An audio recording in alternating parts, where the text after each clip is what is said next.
Hello everyone, I'm Dr. Sarika Makol from Saga Group of Institutions.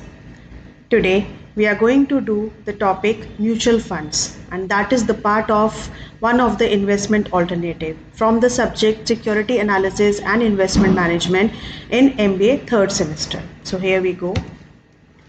Before going further, first of all we should know about that what is mutual fund. A mutual fund is a pool of money managed by a professional money manager, and this professional money manager is known as a fund manager.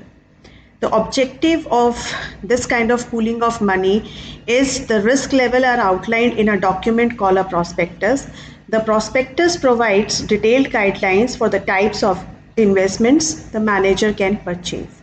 It is also known as an open-ended investment fund, which means the fund sells units upon request.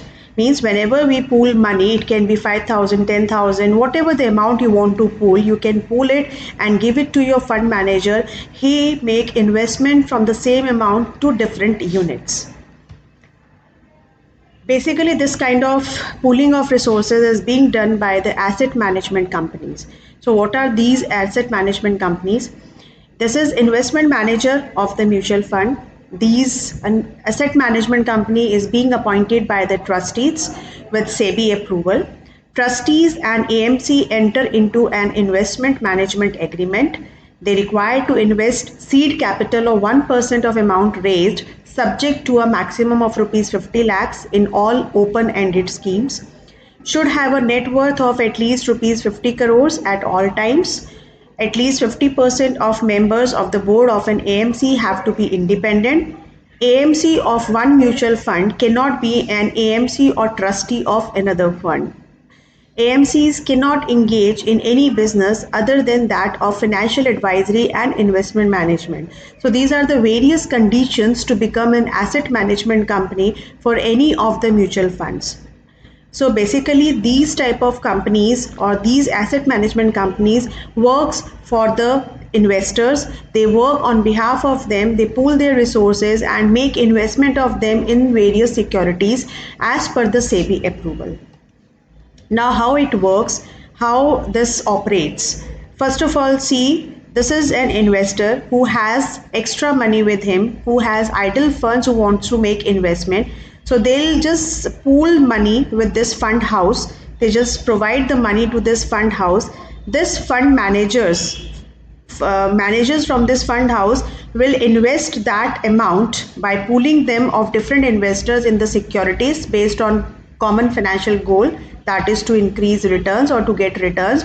That generates returns, and definitely that returns again passed back to investor, and again investor makes investment. So this is a ongoing process, this is a continuous process, that is mutual fund operation. So it works only in this way, so it's a cyclical process. Now these are the various mutual funds which are available in the market right now, that is Birla Sun Life Mutual Funds, HDFC, ICICI Prudential, Reliance Mutual Fund and UTI Mutual Fund. These are the examples of some of the mutual funds available in the market for making investments. Now, what are the various benefits of purchasing a mutual fund? Why do we make investment in mutual funds? The first and the foremost benefit is professional management.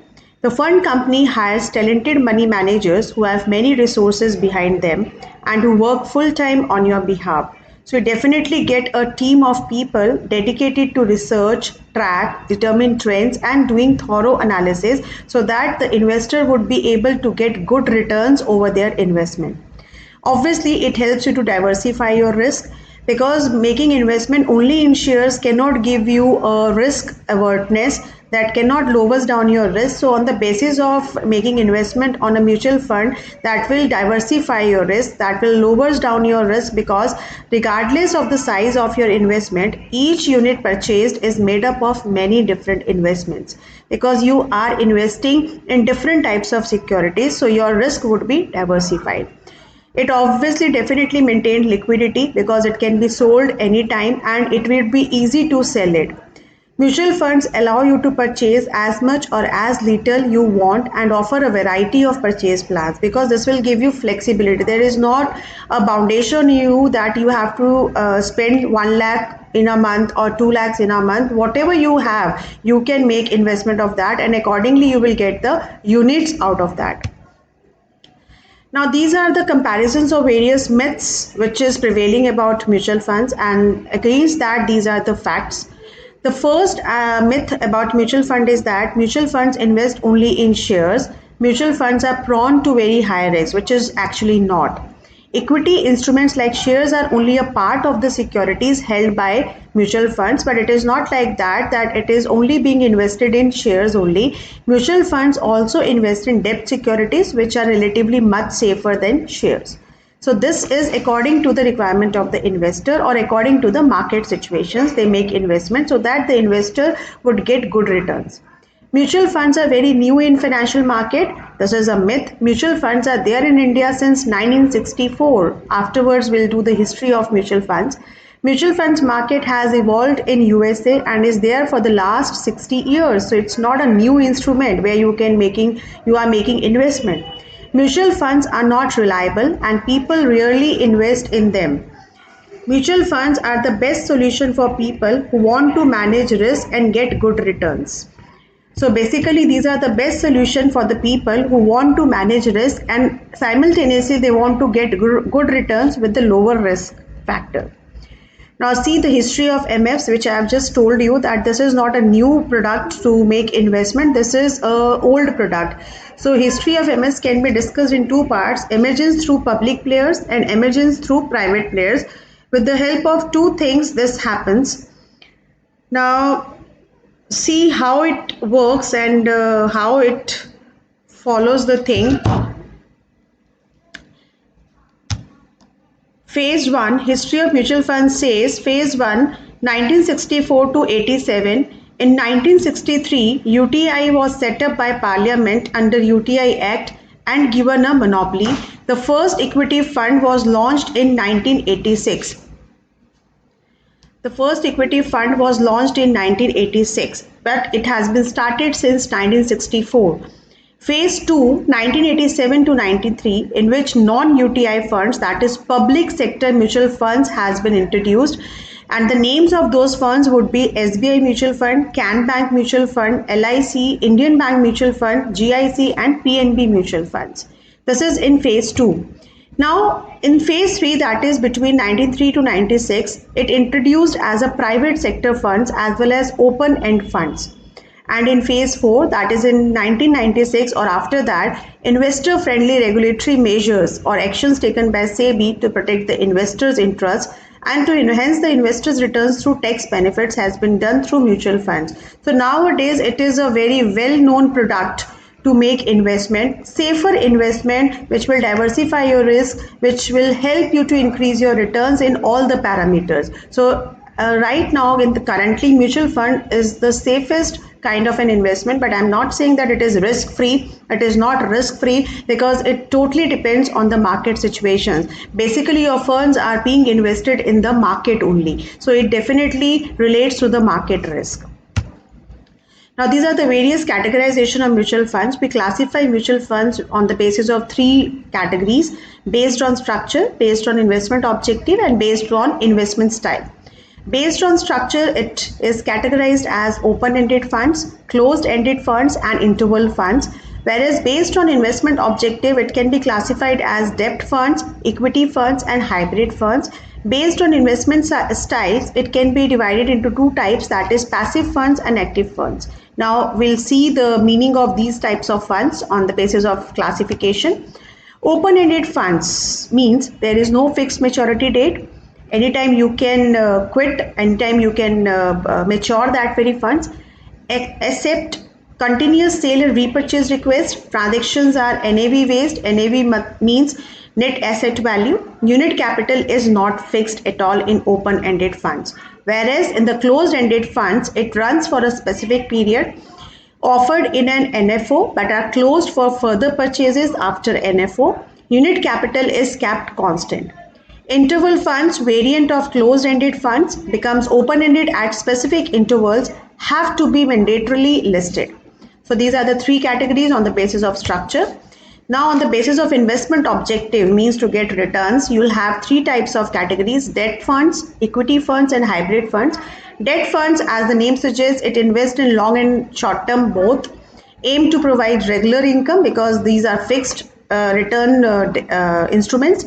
Then equities invest in equity securities, aim to provide growth because equities are meant for growth and capital appreciation, and that too in the over long term period of time. Hybrid means it's a combination of equity and debt securities, means we have to fix up the proportion of equity as well as debt.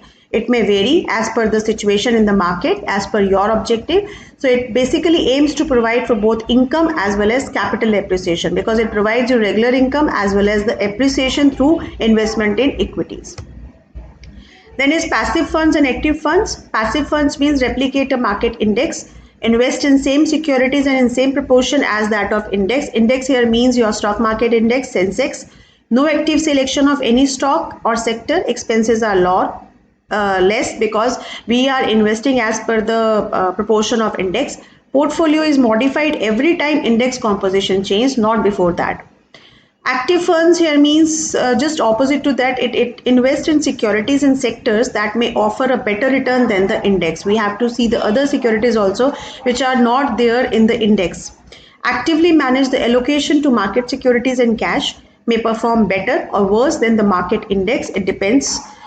Incur a higher cost than passive funds because here we are taking decisions as per our own and we are comparing it with the other securities also. So that is why it sometimes incur higher cost. So these are the various advantages of mutual funds investments. Diversification, as I've already told you, because it will help you to diversify your risk, lowers down your risk by making investment in different securities at one time. Professional management because you are taking the help of fund managers who are experts in their field. It is convenience and flexible because you can anytime get it mature. Affordability because you can afford it as per your affordability. You can fix up the amount. If you have 5,000 to give in per month, you can give that. If you have 10,000, if you have 1 lakh, if you have 2 lakhs, so it is very much affordable. Liquidity, yes, because it can be easily convertible at any time, at whenever you want. Transparency because everything is transparent. Fund manager will give you the statement that wherever your funds are being invested, you will have the net asset value and the unit values with you. You have the statements of the same. Definitely, the most important thing about mutual fund is that it will give you tax benefits also. The investments which you are making in mutual funds, you will get the tax benefit out of that. Disadvantages are also there. There is no control over cost because whenever you are comparing the funds with other things, so cost may be higher. The investor cannot choose the securities of their own they want to invest in, or the securities they want to sell. The decisions are being taken up by the fund managers. So the investors face the risk of fund managers not performing well. If the fund managers expertise fails, so that will definitely impact the returns of the investor. So that is definitely the disadvantageous part of mutual funds. So that's all. I hope you all have understood this well, that what is the basic concept of mutual funds, why we are investing in these kind of funds.